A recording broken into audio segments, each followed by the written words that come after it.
Good morning. और यहाँ से हम लोग आ रहे हैं, यहाँ देखें एल्डिहाइड कीटोन कार्बोक्सिलिक अम्ल ही है, उसके जो प्रकरण है, भाग है, पार्ट है, चौथा पार्ट का ये हिस्सा हो रहा है। फोर्थ पार्ट में हम चल रहे हैं और फोर्थ पार्ट में हम डिस्कस क्या करेंगे, कौन कौन सी चीजें डिस्कशन में आएंगी वो पहले देख लिया जाए कि इस पार्ट का जो डिस्कशन पॉइंट या चर्चा का बिंदु क्या है उस पे आ जाए। और इस पे देखिए इतने भाग पार्ट में इतने हैं जहां पर हम लोग डिस्कस करेंगे। पहला क्या होगा, एल्डिहाइड एवं कीटोन की ऑक्सीकरण अभिक्रियाएं होंगी जो इंटरमीडिएट स्तर से होंगी। बाद में हम इस पर और डिटेल से 2-4 रिएक्शंस और भी बताएंगे जो इंजीनियरिंग और मेडिकल्स में भी इक्वली एप्लीकेबल होगा। एल्डिहाइड एवं कीटोन में विभेद, distinction between aldehyde and ketone क्या होगा, कैसे अंतर करेंगे। कुछ रिएक्शंस तो आप लैब में स्टडी कर चुके हैं, एक्सपेरिमेंट कर चुके हैं अपने लैब में। एल्डिहाइड एवं कीटोन की अन्य अभिक्रियाएं क्या होंगी, स्पेशल उनके रिएक्शंस होंगे। और लास्ट पेज जो आएगा इसमें से कार्बोक्सिलिक अम्ल का सामान्य परिचय, नामकरण और स्ट्रक्चर से संबंधित होगा। ये 4 भाग में ये डिस्कशन है। एल्डिहाइड एवं कीटोन का ऑक्सीडेशन से संबंधित, ये देखिए ऑक्सीकरण अभिक्रियाएं हैं यहाँ से, उससे संबंधित है। डिस्टिंक्शन है, अंतर पूछता है कैसे अंतर करोगे एल्डिहाइड और कीटोन में। कुछ स्पेशल रिएक्शंस हैं, ये इसके अंदर है। और ये तो कार्बोक्सिलिक एसिड लास्ट पेज में जाएगा, इसी का हिस्सा है। तो ये हम अंतिम भाग में इसका डिस्कशन करेंगे। तो आइए हम लोग चलते हैं अपने टॉपिक्स पर। ऑक्सीडेशन, ऑक्सीडेशन तो समझ रहे हैं कि ऑक्सीकरण है, और ऑक्सीजन का जुटना ऑक्सीडेशन, हाइड्रोजन का निकलना ऑक्सीडेशन, किसी परमाणु की ऑक्सीकरण संख्या में वृद्धि ऑक्सीकरण, या इलेक्ट्रॉन का निकलना ऑक्सीडेशन। ये चारों डिफिनीशंस आप यूं कह लीजिए इसमें लागू होंगे जब ऑक्सीकरण की अभिक्रियाएं आप स्टडी कर रहे होंगे, और उन सब पर आप ध्यान दीजिए। बेसिकली यदि ऑक्सीडेशन नंबर निकालने आ गया तो समझ लीजिए बहुत सारी चीजें आसान हो जाती हैं। और आसान हो जाने में क्या हो जाएगा कि ये आपके लिए समझना आसान हो जाएगा। इस एल्डिहाइड में कार्बन की ऑक्सीडेशन नंबर अगर हम बात करें तो देखिए, आप मेरे मेथड से आप निकालिए तो ये पाई बॉन्ड है और ये बना हुआ यहाँ पर ऑक्सीजन आरामी है, सब जी रहे हैं बहुत दिनों से। ये -1 होगा, इसके कारण यहाँ पे +1 आएगा। और पुनः ये बॉन्ड अगर ब्रेक होता then it will be -1 and this carbon bears positive charge. अगर यहाँ सपोज दैट कि हमारा हाइड्रोजन होता तो इसमें हरामीपना की बात करें तो कार्बन अधिक विद्युत ऋणी है, इसको माइनस कर दीजिए, ये प्लस हो गया। और इस कार्बन पे चूंकि यहाँ कार्बन है तब तो कोई ये बॉन्ड ब्रेकिंग में किसी के ऊपर कोई चार्जेस नहीं आएंगे। लेकिन सपोज दैट हम स्पेशल केस के रूप में आ रहे हैं, अगर यहाँ पर हाइड्रोजन हो जाता, यहाँ हाइड्रोजन हो जाता, तब देख लीजिए कि ये कार्बन और हाइड्रोजन बॉन्ड जब टूटता ना तो पुनः एक और नेगेटिव चार्ज इस पे रेज हो जाते, कहीं बना दीजिए, और ये पॉजिटिव चार्ज। अब देख लीजिए दल बदलू तो इसमें केवल कार्बन ही है, और कार्बन का ऑक्सीडेशन नंबर अगर हम फॉर्मल्डिहाइड है, ये फॉर्मल्डिहाइड, इसकी बात अगर हम कर दें then it is formaldehyde, methanal formaldehyde की बात करें, कहे उसमें ऑक्सीडेशन नंबर बताइए कार्बन का ऑक्सीडेशन नंबर ऑफ कार्बन कितना होगा, तो आप समझ सकते हैं। यहाँ ये भी लिख दें ऑफ करके, नहीं तो आप गड़बड़ कर देंगे। आप carbon atom then it is equal to the 0। देख लीजिए, ये 0 हो गया। समेशन जोड़ लीजिए, 2 प्लस है 2 नेगेटिव है 0 है, यानी मैक्सिमम कार्बन जा कहां से कहां सकता है। कार्बन जो जा सकता है -4 से लेकर इतना नीचे गिर सकता है और +4 तक जा सकता है, यानी इसी में पॉसिबिलिटी है हमारे ऑक्सीडेशन होने की। तो ये जो स्थिति आपके सामने आ रही है कार्बन की, ऑक्सीडेशन नंबर -4 से +4 जा सकता है। अब रही बात कि कौन सी ऑक्सीडेशन नंबर ऑक्सीडाइजिंग एजेंट का हम उपयोग करेंगे, तो आप वेल नोन है, ECS पढ़े हुए हैं, विद्युत रासायनिक श्रेणी पढ़े हुए हैं, इलेक्ट्रोकेमिकल सीरीज पढ़े हुए हैं, और उसमें जो नीचे एलिमेंट स्थित है उस सीरीज में वो सभी ऑक्सीडाइजिंग एजेंट का काम करेंगे।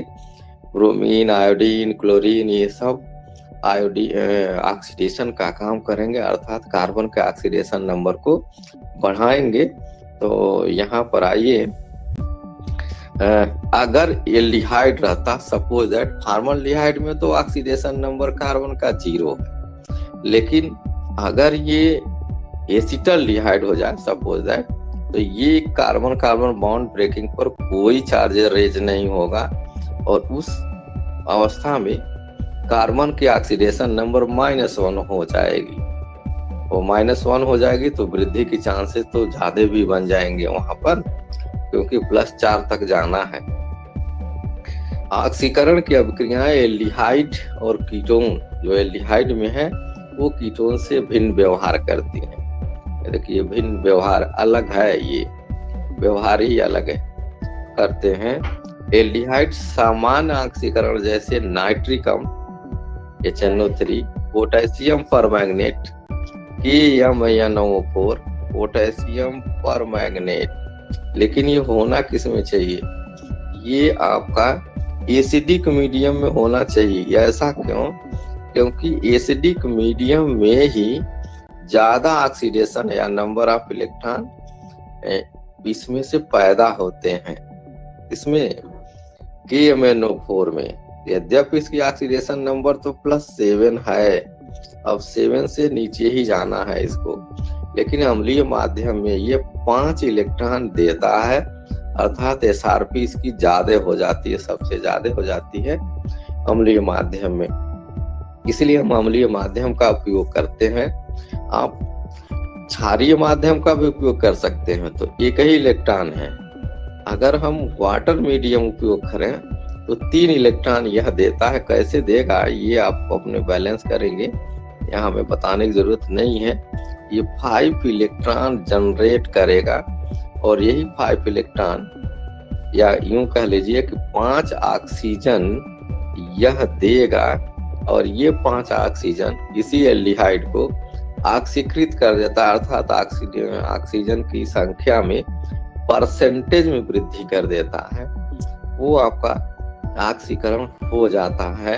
तो ऐसे स्थिति में देखिए, हम इसको हटा रहे हैं, KMnO4 है एसिडिक मीडियम में, यह ऊपर ऑक्सीजन लिखा हुआ है, दैट इज दिस। ये कहाँ से आ गया, इन्हीं रिएक्शन से आया, KMnO4 plus H2SO4, K2SO4 plus MnSO4 plus H2O plus 5 oxygen, वही ऑक्सीजन है ये जो फर्स्ट ईयर में आपको पढ़ाया गया है। और देख लें यहाँ एक ऑक्सीजन है, यहाँ एक एडिशनल ऑक्सीजन जुट गया, इसका मतलब एल्डिहाइड का ऑक्सीडेशन हो गया। ये ध्यान में रखे रहिए, लिमिटेड अमाउंट में ऑक्सीजन का उपयोग कर रहे हैं हम, एक इक्विवेलेंट ऑक्सीडेशन का उपयोग कर रहे हैं। अगर सपोज दैट हम एक्सेस में ऑक्सीजन डाल देते, ज्यादा मात्रा में, लार्ज स्केल में, तो होगा क्या कि ये एल्डिहाइड जो ग्रुप है ये कंप्लीट ऑक्सीडेशन होकर के CO2 और H2O में कन्वर्ट हो जाएगा। ऐसे अभिक्रियाओं को फिर हम कंबस्शन रिएक्शंस कहते हैं, यानी दहन अभिक्रिया, इसका दाह संस्कार हो जाएगा। तो वो दहन अभिक्रिया नहीं हम ले रहे हैं, हम ऑक्सीडेशन ले रहे हैं। लिमिटेड, ध्यान में रखे रहिएगा। IIT में अगर आएगा तो वहां लिख देगा 1 इक्विवेलेंट, तो समझ लीजिएगा कि हम लिमिटेड अमाउंट में काम करने जा रहे हैं और इसका ऑक्सीडेशन हो रहा है, न कि कंबस्चन हो रहा है। तो 1 इक्विवेलेंट अगर हम इसको आगे ही लिख दें ऐसे, तो 1 ग्राम तुल्यांक ऑक्सीजन का उपयोग कर रहे हैं। तो एल्डिहाइड का ऑक्सीडेशन हमेशा कार्बोक्सिलिक एसिड में होगा। ये कार्बोक्सिलिक जनरल एसिड बना, कार्बोक्सिलिक एसिड, कार्बोक्सिलिक अम्ल बना ये, that is this carboxylic acid. और ये तो आपका जनरल एल्डिहाइड है, जनरल एल्डिहाइड। अब आर के वैल्यू बदलते जैसे बदलेंगे वैसे आर की वैल्यू क्या होनी चाहिए। आर तो आप जान रहे हैं, what is the meaning of the are.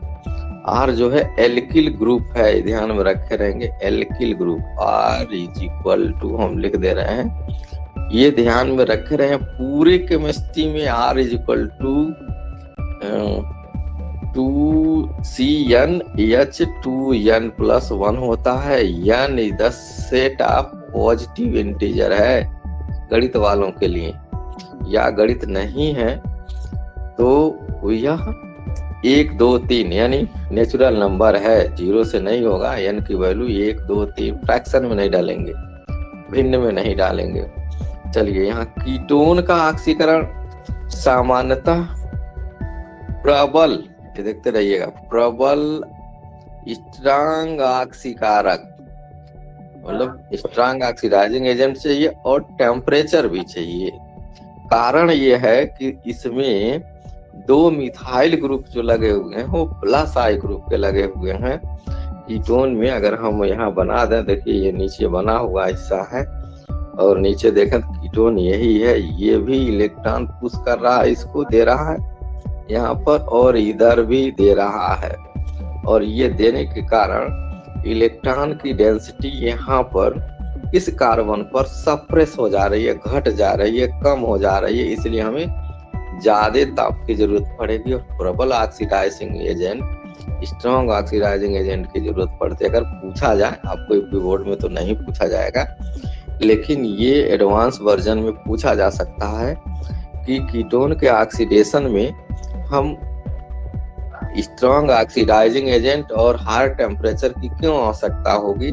तो आप सीधे 100 के सीधी आप सीधे बोलेंगे कि इसमें प्लस आई ग्रुप, 2 प्लस आई ग्रुप लगे हुए हैं दोनों साइड से, जो इस कार्बन परमाणु पर कार्बन की ऑक्सीडेशन नंबर को सप्रेस, घटा देते हैं, इलेक्ट्रॉन की डेंसिटी को कम कर देते हैं, ऐसे बोले। इसलिए हमें उच्च ताप की और प्रबल ऑक्सीकारक की आवश्यकता होती है। कीटोन के ऑक्सीकरण में कार्बन कार्बन, ये देख लीजिएगा, कार्बन कार्बन, ये कार्बन कार्बन आबंध का विदलन, विदलन मीन्स फिशन, टूटना, ये फिशन होता है, टूटता है, यही टूटता है, फिशन। अंग्रेजी की बात करें then that is called fission. Physics में अगर फिशन की बात करेंगे तो विखंडन होता है, जिसमें अनेक कार्बोक्सिलिक अम्ल का मिश्रण प्राप्त होता है, बहुत सारे। कौन? सीसी बंध टूटेंगे। सीसी बंध वही टूटेंगे जो इस कार्बोनिल समूह से, कौन सा? ये जो कार्बोनिल समूह हमारे पास इसी समूह के आजू बाजू में होंगे, यानी अल्फा पोजीशन पर होंगे, वही टूटेंगे। और वही बात यहाँ पोलरिटी डेवलप हो जाता है इस आरामीपना ऑक्सीजन के कारण।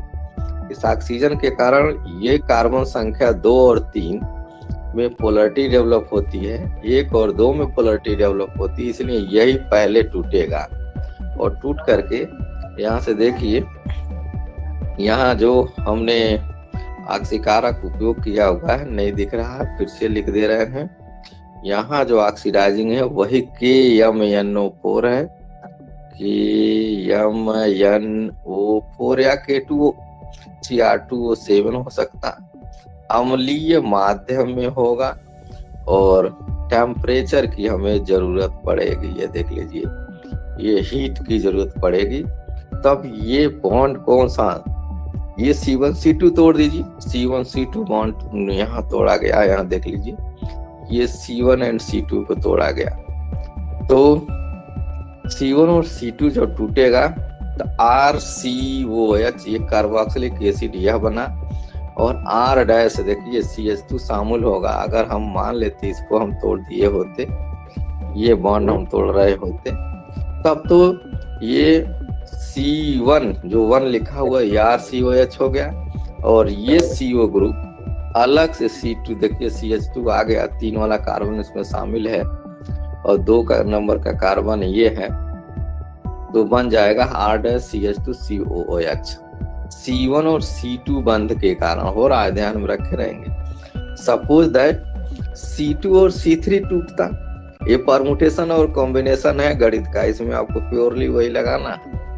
C2 और C3 अगर टूट रहा है तो 2 नंबर कार्बन इस R वाले के साथ चला जाएगा और R डैश अकेला होगा, यानी ये बॉन्ड टूटेगा, उसके केस में R-COOH बनेगा। C2 और C3 बंध के विदलन से,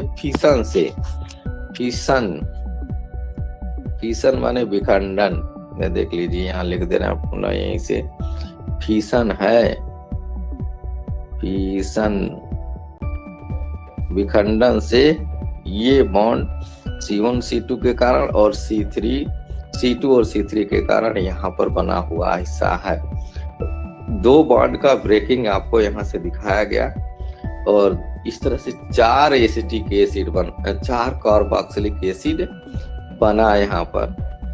less number of carbon containing carboxylic acid form, जब वो ये टूटेगा तब की बात की जा रही है। ये देखिए फॉर्म, ये that is FORM, less number of carbon atom, जो लेस नंबर है, इधर देखिए 1 RC1 कम कार्बन है, ये बॉन्ड टूट रहा है, तो ये लेस नंबर वाला कार्बन फॉर्म यहाँ बनाया गया, कंटेनिंग कार्बोक्सिलिक एसिड फॉर्म्स बनता है। आइए यहाँ देखिए, ये इम्पोर्टेंस बोर्ड पर्पस से के लिए आपके, और बोर्ड पर्पस में क्या आ रहा है इसमें, एल्डिहाइड और कीटोन में विभेद, distinction between aldehyde and ketone, distinction between aldehyde and ketone, aldehyde और कीटोन में कैसे विभेद करें, अंतर कैसे करना। पहला चीज तो ये टॉलेंस रिएजेंट होता क्या है, टॉलेन अभिकर्मक, देखिए हिंदी भी लिखा अंग्रेजी भी लिखा, याद रखे रहिए, बड़े इंपॉर्टेंट है। ग्लूकोज और फ्रैक्टोज में भी इनका उपयोग हम करेंगे। तो टॉलेंस अभिकर्मक किसे कहते हैं, यहाँ अगर समझ लेते हैं तो ग्लूकोज फ्रैक्टोज की जरूरत नहीं है, पढ़ाने की जरूरत नहीं है, आप सफिशिएंट हैं यहीं से ही कंप्लीट करने के लिए। अमोनिकल सिल्वर नाइट्रेट, अमोनिकल मतलब ammonium hydroxide, silver nitrate AgNO3 चांदी का नाइट्रेट है, सॉल्यूशन है, ध्यान में रखे रहें। यही सिल्वर नाइट्रेट जो इलेक्शन होता है अंगूठे पर या उंगलियों पर, इसी का इंक लगाया जाता, और ये प्रोटीन से रिएक्ट कर देता है, और रिएक्ट करके वो ब्लू पर्पल कलर आपकी स्किन को बना देता है। तो ये सिल्वर नाइट्रेट है। अमोनियम हाइड्रोक्साइड होगा, ammoniacal means ammonium hydroxide means दुर्बल क्षार में यह विलयन है, वो हम टॉलेंस रिएजेंट कहते हैं, यानी अमोनिकल सिल्वर नाइट्रेट के सॉल्यूशन को ही हम टॉलेन अभिकर्मक कहते हैं। पूछता है बोर्ड वाला टॉलेन अभिकर्मक का फार्मूला लिखो, तो अमोनिकल सिल्वर नाइट्रेट या इसी को ही जब आप गर्म करेंगे तो Ag2O बनेगा, देखते रहिए यहाँ दिए हुए हैं Ag2O। ये जो डाइएमीन सिल्वर फर्स्ट कैटायन जो बना हुआ है, ये पुनः इसी हाइड्रोक्साइड यानी क्षारीय विलयन में डिकम्पोज होकर के Ag2O बना देता है। इसी को ही देखिए ऑक्सीडेशन नंबर +1 है इसका सिल्वर का, यहाँ पर भी +1 है। देखिए यहाँ +1 हम लिख दे रहे हैं, हालांकि रोमन न्यूमरल में लिखना चाहिए, तो हमने यहाँ लिख दिया +1 ऑक्सीडेशन नंबर। इन्हीं को ही ये क्या कर रहा है, रिड्यूस करेगा, अपचयित करेगा, +1 से हटा करके 0 पर ले आएगा। तो अमोनिकल सिल्वर नाइट्रेट जो AgNO3 प्लस अमोनियम हाइड्रोक्साइड विलयन होता है एल्डिहाइड, एल्डिहाइड ध्यान में रख रही है, only aldehyde not ketone. Aldehyde Tollens अभिकर्मक के साथ हल्का गर्म कर देंगे, हल्का सा गर्म करने पर रजत दर्पण परीक्षण देता। रजत माने चांदी और दर्पण यानी जो महंगे चांदी के दर्पण होते हैं, दर्पण दो जो दर्पण आप देखते हैं प्लेन मिरर, वो प्लेन मिरर के पीछे का अगर हिस्सा देखिए जहां से रिफ्लेक्शन हो रहा है, तो एक 2 प्रकार का होता है। एक रेड लेड लाल रंग का उसके पीछे कलई की गई होगी, तो वो रेड लेड PB3O4 का होता है, वो बंदर छाप है। उसको आप अगर रोटेट करेंगे 90 डिग्री पर अपने मिरर को, तो जो इमेज फॉर्मेशन है वो एबरेशन आ जाएगी। एबरेशन माने त्रुटि, वो लंबा मोटा ऐसे बदल जाएगा। पर यदि सिल्वर नाइट्रेट का उस पे कलई की गई होगी, कोटिंग की गई होगी, यानी टॉलेंस रिएजेंट के द्वारा जो बना होगा, उसमें एबरेशन नहीं आएगा। उस मिरर को आप रोटेट करिए और अपने ही इमेज को देखिए, तो एबरेशन त्रुटि या विपथन नहीं होगा। बाकी तो रेड लेड वाले बंदर छाप वाले में यही होगा, सस्ते वाले में। तो सस्ता और महंगे का यही अंतर होता है, वो चांदी की कलई की गई होती है पीछे, और वो कलई जो की गई होगी वो इसी टॉलेंस रिएजेंट के कारण ही होती है, इसी ये रिएक्शंस कराते हैं। इसलिए सिल्वर दर्पण परीक्षण कहते हैं, सिल्वर मिरर टेस्ट भी कहते हैं। ग्लूकोज और फ्रैक्टोज भी ये टेस्ट देता है, ये ध्यान में रखे रहिए। इसका मतलब कि उसमें एल्डिहाइड समूह है, एल्डिहाइड ग्रुप है, CHO ग्रुप है किसमें, ग्लूकोज में, इसलिए ये टेस्ट दे रहा है। शुगर नहीं देगा, चीनी नहीं देगा, क्योंकि चीनी में CHO ग्रुप नहीं पाया जाता केमिकल रूप से, इसलिए ये टॉलेंस रिएजेंट शुगर टेस्ट नहीं देगा। बाकी वो सारे एल्डिहाइड देंगे जिसमें CHO ग्रुप विद्यमान होगा, पाया जाएगा उस मॉलिक्यूल में। अमोनिकल सिल्वर नाइट्रेट को देखिए, यहाँ लिख भी मैं दिया कि यह परीक्षण केवल एल्डिहाइड देगा, only aldehyde, only aldehyde, ketone नहीं देते हैं। एक अंतर तो आप सीधे यहाँ से उपयोग कर सकते हैं कि टॉलेंस रिएजेंट टेस्ट केवल एल्डिहाइड देते हैं, कीटोन नहीं देते। बनेगा क्या यहाँ रिएक्शंस, तो देख लीजिए। रिएक्शंस के कैटेगरी में अगर हम ला दें तो देखें यहाँ से, ये एल्डिहाइड है RCHO, ये CHO ग्रुप यहाँ पर हमने दे रखा, CHO है, और ये टॉलेंस रिएजेंट है, TR भी बोलेंगे इसको। देखिए टॉलेंस रिएजेंट मैंने लिख भी दिया है, और इसको अगर कलर हम दूसरे में डालना चाहें तो भी डाल दीजिए यहाँ से। ये टॉलेंस रिएजेंट हमारा है। और ये अमोनिकल है, अमोनियम हाइड्रोक्साइड, क्षारीय विलयन है, एसिडिक मीडियम में नहीं होगा। हल्का सा आपने गर्म किया, जो गर्म किए तो देख लीजिए यहाँ से, अगर हम इसको मिटा फिर से आपको दिखा दें यहाँ की स्थिति को, तो यहाँ देख ले, इसको गर्म करने के लिए मैंने ये ट्रायंगल उपयोग किया। ट्रायंगल माने हीट करना, किसी भी रिएक्शंस के ऊपर यदि ट्रायंगल बनाया गया है, सीधा ट्रायंगल, मतलब उसका एजेज अपर से साइड में हो, जो एपिसेज, एपिसेज माने कार्नर होता है, वो अगर ऊपर हो तो गर्म किया गया, अब उसी को उलट देंगे तो मतलब ठंडा किया गया। फिलहाल एल्डिहाइड ग्रुप को सिल्वर अमोनिकल सिल्वर नाइट्रेट के साथ गर्म करने पर देखिए कार्बोक्सिलेट आयन, अगर NaOH रहता तो सोडियम का साल्ट बन जाता। मींस जो एल्डिहाइड ग्रुप है, CHO ग्रुप है, वो ऑक्सीकृत हो गया, एक ऑक्सीजन जुट गया। ये ऑक्सीजन जुटा तो सिल्वर का ऑक्सीडेशन नंबर 0 हो गया। देख लीजिए यहाँ घट गया, दैट इज 0। ये ऑक्सीडेशन नंबर कम हो गया, यानी एल्डिहाइड ग्रुप एक रिड्यूसिंग एजेंट का काम करता है। एल्डिहाइड ग्रुप ध्यान में रखे रहिए, it is works as a mild reducing agent. ये सिल्वर को अपचयित कर दिया और सिल्वर बनाया। ये रजत दर्पण, यही उस सोडियम पोटेशियम सिलिकेट जो मिरर आप देखते हैं, जिसको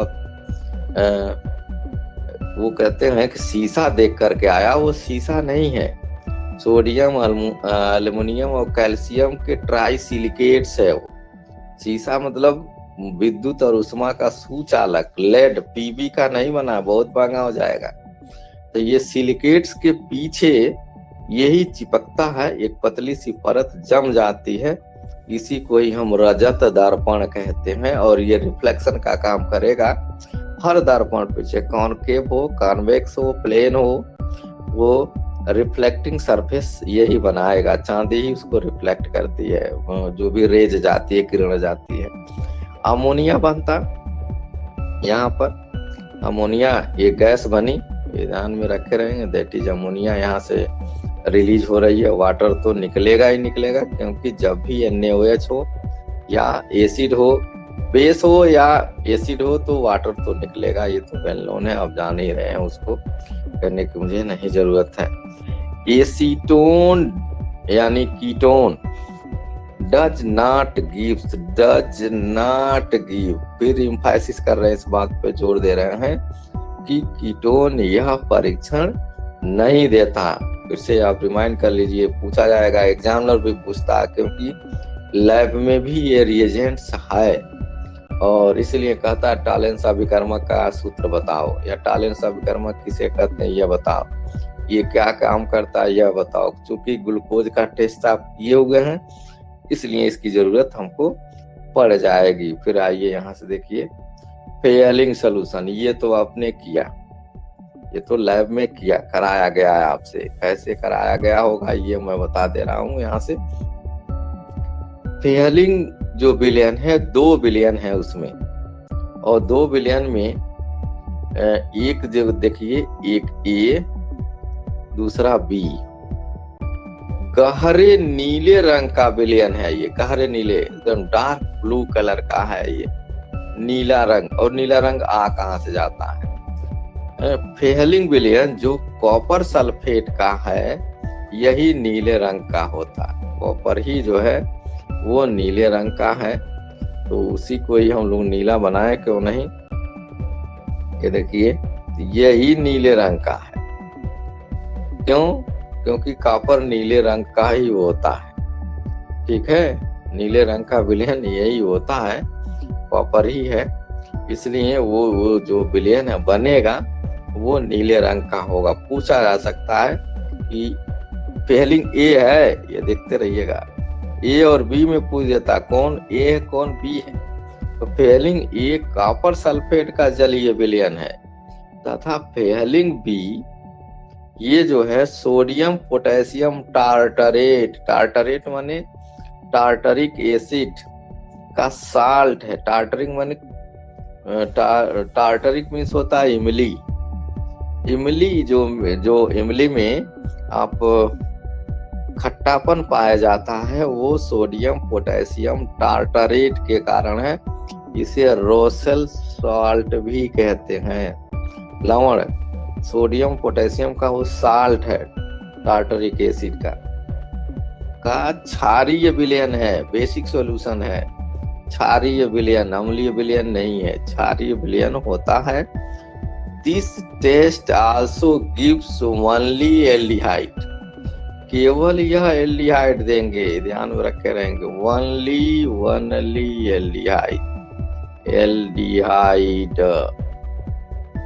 ये बना दे रहे हैं, एल्डिहाइड ही केवल ये टेस्ट देते हैं, कीटोन डज नॉट। फिर कीटोन नहीं देगा, यानी दो अंतर तो आपको मिल ही गया, एक टॉलेंस रिएजेंट, एक फेलिंग सॉल्यूशन, फेलिंग विलयन। ये दोनों विलयन से हम एल्डिहाइड और कीटोन को अंतर कर सकते हैं।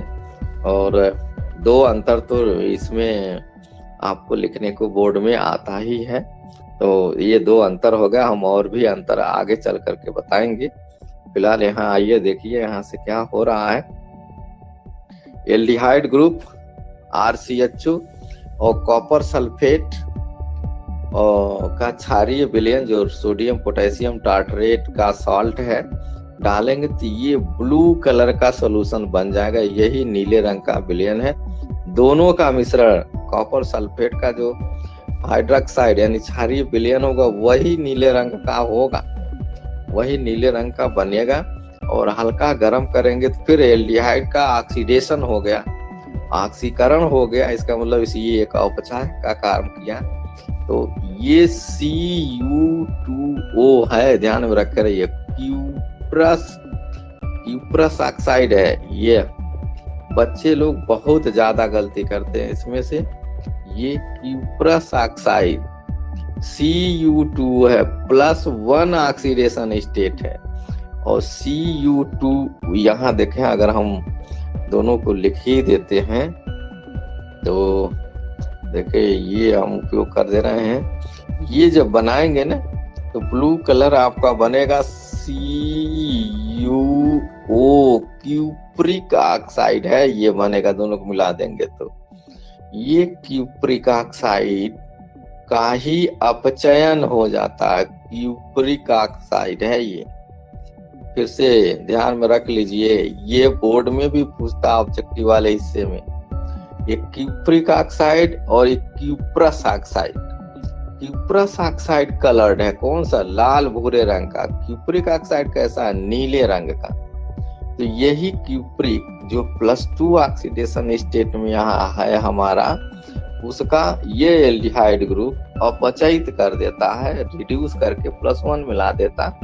और ये लाल भूरे रंग का अवक्षेप था। आपने काम कैसे किया था? आपने ग्लूकोज लिया था लैब में एक टेस्ट ट्यूब में, दूसरे टेस्ट ट्यूब में आपने कॉपर सल्फेट और सोडियम पोटेशियम टार्टरेट का विलयन मिला करके ब्लू कलर बनाया था जो फेलिंग सॉल्यूशन था। और इसी को एक टेस्ट ट्यूब में मिला करके आपने जब हीट किया था, इसको गरम किया था, हल्का सा गरम, ज्यादा गरम नहीं करना था, हल्का जब गरम किए थे तो यही लाल रंग का जो विलयन है यही नीचे प्रेसिपिटेट एक तरह से सॉल्यूशन अवक्षेप प्राप्त हुआ था गरम करने पर, रेडिश ब्राउन कलर का। वो ये टेस्ट ने सिद्ध कर दिया कि उस ग्लूकोज में एल्डिहाइड ग्रुप विद्यमान है, उसमें प्रेजेंट है। तो फेलिंग सॉल्यूशन के द्वारा हम एल्डिहाइड ग्रुप का टेस्ट करते। वंस अगेन, फेलिंग सॉल्यूशन होता क्या? फेलिंग सॉल्यूशन 2 विलयन होते हैं, फेलिंग ए और फेलिंग बी होता है। फेलिंग ए को हम कॉपर सल्फेट का जलीय विलयन को कहते हैं, तथा फेलिंग बी को हम सोडियम पोटेशियम टार्टरेट, जिसको रोसेल साल्ट कहते हैं, उसका क्षारीय विलयन है, बेसिक सॉल्यूशन उसमें विद्यमान होता है। और इस प्रक्रिया में एल्डिहाइड फेलिंग विलयन को रिड्यूस कर देता है, किसके केस में? लाल भूरे अवक्षेप में, जिसको क्यूप्रस ऑक्साइड कहते हैं। इसी तरह से बेनेडिक्ट सॉल्यूशन है। Benedict solutions also used for the test of the aldehyde group. अंतर केवल इतने ही है, कॉपर सल्फेट रहेगा ही, लेकिन यहाँ जो सोडियम पोटेशियम टार्टरेट है वहां पर साइट्रिक एसिड का साल्ट रहता है, साइट्रिक विटामिन C वाला, और उसको भी इसके साथ गर्म करेंगे तो ये CU2O का रेड कलर आता है। बेनेडिक्ट सॉल्यूशन भी एल्डिहाइड ही टेस्ट देते हैं, लाल भूरे अवक्षेप का। ये रेडीमेड सॉल्यूशन है, बना बनाया है, उसको हम लोगों ने इसलिए नहीं दिया आपको क्योंकि आपने फेलिंग सॉल्यूशन ऑलरेडी कर चुके थे। अब आइए एक और रिएक्शन यहाँ पर आ रहा है। मेथिल कीटोन का हाइलोफॉर्म अभिक्रिया द्वारा ऑक्सीडेशन। मिथाइल कीटोन, ये मेथिल कीटोन का हैलोफार्म अभिक्रिया द्वारा ऑक्सीकरण। मेथिल कीटोन यानी CH3CO ग्रुप जिसमें है उसकी बात हो रही है। ऐसे कीटोन जिसमें कम से कम एक मेथिल ग्रुप हो और मेथिल ग्रुप कार्बोनिल कार्बन परमाणु से आबंधित होता हो, यानी bonded by the carbonyl carbon. यानी अगर हम बात करते आज के डेट में तो देखिए कहाँ से ले आते हम, इसी को ले आते, ये देखिए यहाँ पर ये बनता हमारा मेथिल कीटोन वाला ग्रुप COCH3। इसी बात हम कर रहे हैं। सोडियम हाइपोहेलाइट, सोडियम हाइपोहेलाइट, हेलाइट माने X माने क्लोरीन ब्रोमीन आयोडीन, देखिए यहाँ लिखा हुआ है। सोडियम अगर X के जगह क्लोरीन रख देंगे तो सोडियम हाइपोक्लोराइड हो जाएगा, ब्रोमीन रखेंगे तो सोडियम हाइपोब्रोमाइड हो जाएगा, आयोडीन रखेंगे तो सोडियम हाइपो आयोडाइड आएगा। ये आएगा कैसे?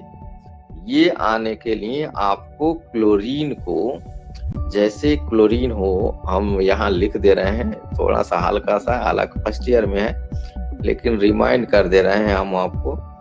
क्लोरीन को अगर डाइल्यूट NaOH में तनु सोडियम हाइड्रोक्साइड में अगर डाल दें तो जो प्रोडक्ट बनेगा वो सोडियम NaCl तो बनेगा ही बनेगा, देखिए NaCl तो बनेगा ही,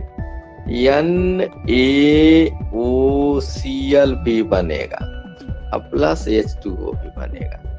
यानी डाइल्यूट अगर हम उपयोग कर रहे होंगे तभी ये बनेगा, कंसंट्रेट में नहीं बनेगा, सोडियम क्लोरेट हो जाता।